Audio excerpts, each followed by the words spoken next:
We're here today with Matteo. This is Matteo. Thanks a lot for being here.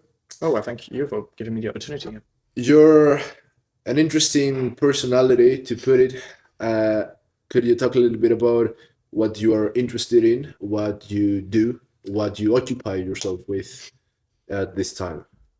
Oh, well, mm, I think what describes me in the most accurate light is like I wanted to always be a expert generalist, and by that I mean to have the opportunity to have general insight in like most topics by using my expert opinion on a specific field to actually make general assumptions about how it actually works. And this happened, I think, like 2 to 3 years ago because I felt, I don't want to call it burned out, but a bit empty because I studied physics and it didn't fully saturate me. Is that the right word?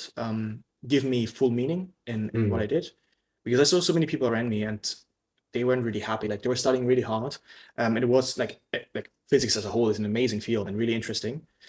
However, I feel like especially physics is a bit stuck and it has lost its like internal meaning to a certain way, and it also lost a How certain come? a certain perspective.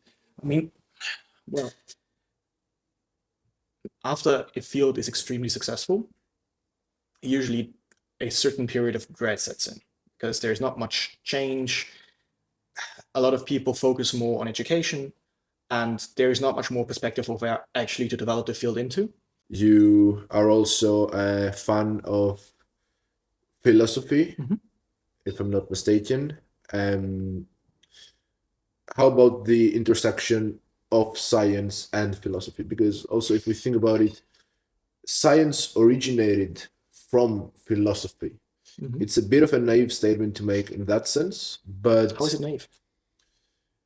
in the way that currently this is not the case. Mhm. However, when it was first initiated, especially from ancient Greek philosophers, uh, curiosity was the factor, the factor which gave birth to it. Mhm.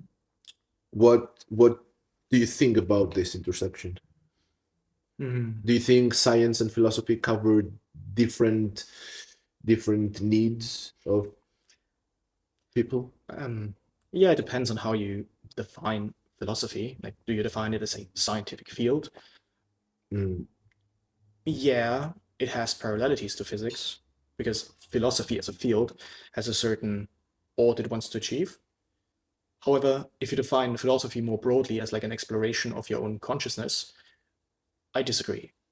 There is like then it envelops physics as well. And just what I said beforehand in regards to the ought, that physics to a certain extent has lost in a weird way. Um, yeah, What exactly do you mean by that? Because I'm actually curious. you may be familiar with a British philosopher called Hume. Yes, So this is the famous Hume's David law. Hume. David Hume, Yeah. thank you. Don't actually know his first name. Thanks. And yeah, and he made this very astute observation that you can't really ascribe or derive from an ought. So an ought statement, so something should be something, an is statement. So that's that is the state of the world, right? And well, to actually achieve or like conquer this idea is, in my opinion, a pretty hard thing to actually do because you have to be actually quite conscious of your own desires and your own needs and your own cravings and somewhat lose your own greed to a certain extent and be very emotionally stable to not fall into these traps because you're some Which traps? I mean your ego certainly plays with you and your Mm. super ego and says, well, that's probably correct because that benefits me, right? How is that different in physics now than all the previous times?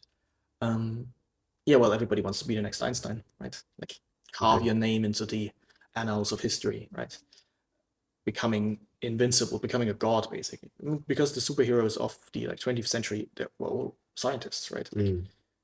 think of Einstein, uh, Gödel, von Neumann. Like all these names are extremely supreme and like will forever be remembered, right? I can't help though, but to find it very interesting at say at least that at a time where most people are super excited Mm-hmm. with where quantum physics has like its trajectory pointing towards, and most people in the scientific field being genuinely excited and curious to hear that physics is stuck.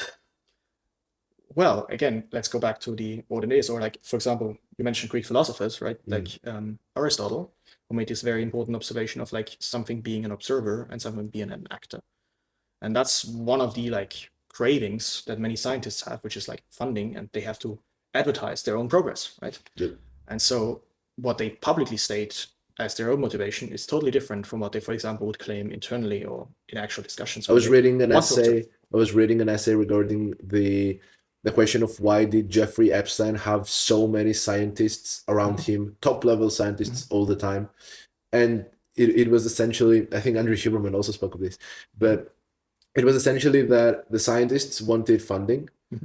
The funding of a couple millions that they required was nothing for Jeffrey Epstein, and Jeffrey Epstein wanted to have a good public image, so it was a mutual beneficial relationship. And yes, as a scientist, I do think that you need to have your morals on point, but again, the morality is a different topic. But let's dive a bit deeper into that, because I think it's a very important observation that society, or we have to become kind of conscious of a society, right? Because define conscious. We rationally know why we do certain things, or why we give, for example, certain rights to people, right? It's just not that's because we do it that way. Yep. So take, for example, like the judge class, if you want to call it that, right? There are people that are forever financially stable to the rest of their lives. There is like a societal institution that allows you to, like, which kind of allows you to make actual ethical choices. But these people... Do you think objective morality exists then? It really depends on what you interpret as objective. So, we have to open an entirely different box there. Like, objective,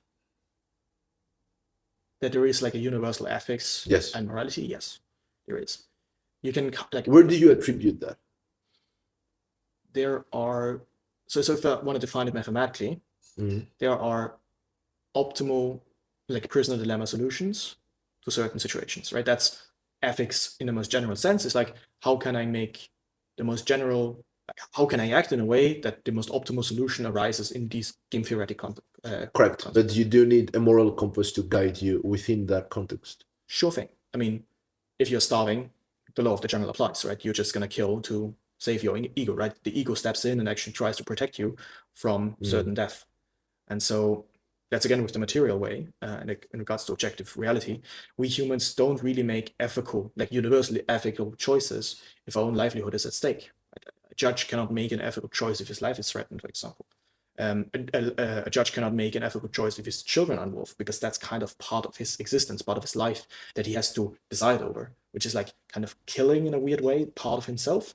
And so, yeah, he can't make an ethical choice there. And for a person who supports the notion of objective morality but completely rejects the concept of free will is also something I found fascinating, because they are related. How so? Free will with objective morality. Well, if you assume the notion of objective morality, you also have to assume that you would use that morality to make a choice. But where does this choice arise? In what way? So let's make a very little experiment, and I mean the viewers can also do that at home. Just try to observe, like, get into like a small meditative state and actually try to observe your next thought. Just take a deep breath in and just try to observe the next thought that actually pops in your brain. Let's be quiet for a second and actually do that. Okay. Where does this manifest from? Do you have control over that?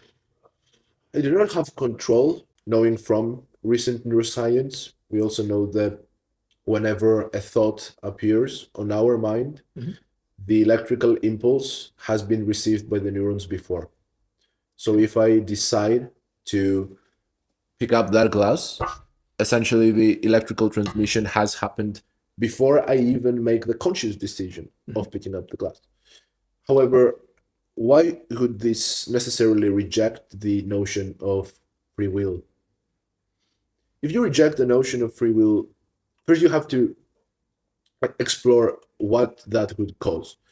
Mhm. It would cause all heroes Mhm. deprived of that role and all criminals also deprived of that role Mhm. because it eliminates personal responsibility. Also, So the entire, because if you steal something, Mhm. you didn't make the choice to steal Mhm. something because you don't have free will. Mhm. So if you don't have free will, you also shouldn't have the responsibility on your shoulders of that specific action. I mean, it doesn't give me rights to punish you. I can still ask for you to exchange the damages that it's caused, and that's the difference, right? Like to tie it in into a certain different field in sociology, right? We know that capital punishment per se, especially um, imprisonment, does not really do anything positive for society. It costs a fortune, and unless you do like the more slave labor kind of approach to imprisonment, it does not benefit society in any way. And I mean, we probably, like most people, would probably agree that slave labor inherently is not morally right and just. So people that get completely withdrawn from society because of imprisonment, like they lose all their social connections, right? Just think about it. You're in prison for 4 years, you're completely separate from society, you're completely excluded from all social activities. You will just lose all your friends, right? And that's like the true punishment of imprisonment is like Isolation, isolation. in all Yes, ways. in many ways, yeah. I mean, your loved ones will probably see you, but that's going to happen like a couple of weeks, not much more. How does that tie to the topic of free will? I mean, because we can look at the data and here again use the scientific method to like try and figure out actually that has positive impact on people, right? So let's say we want to reintroduce these people again, and well, they've been murderers and whatever in the past, or like thieves and stole like fortunes, and we see that these people never, many of them never get back up again. And for example, if you make the comparisons to very lenient legal systems where people actually get educated during prison time and actually getting fed and get up back on their feet so they can actually earn money within the prison system to then actually have a living when they get back out.